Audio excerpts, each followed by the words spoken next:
Hello everyone. In this video, I will explain how to renew a United States passport for a minor under age 16.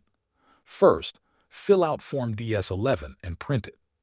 You can complete the form online using the form filler tool and then print it on single-sided paper. Double-sided forms are not accepted. Do not sign the form yet. You will sign it later in front of the passport acceptance agent.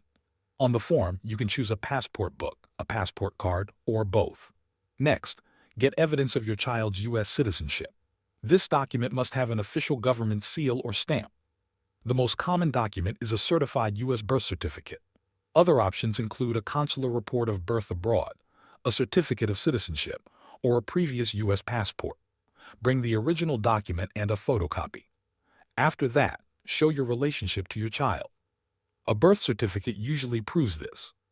If not, you can provide documents such as an adoption decree, custody order, or court order.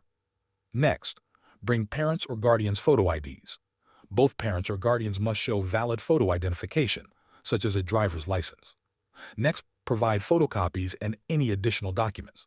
You must bring a photocopy of your child's citizenship evidence and photocopies of the front and back of each parent's ID. After that, get a passport photo of your child. Bring one recent photo but do not staple it to the form. Now, pay the required fees. A child passport book costs $100, a passport card costs $15, and both together cost $115, plus a $35 acceptance fee. Next, find a passport acceptance facility such as a post office or local government office and apply in person with your child. At last, track your child's application status online after submission. Processing usually takes 4 to 6 weeks. Thanks for watching.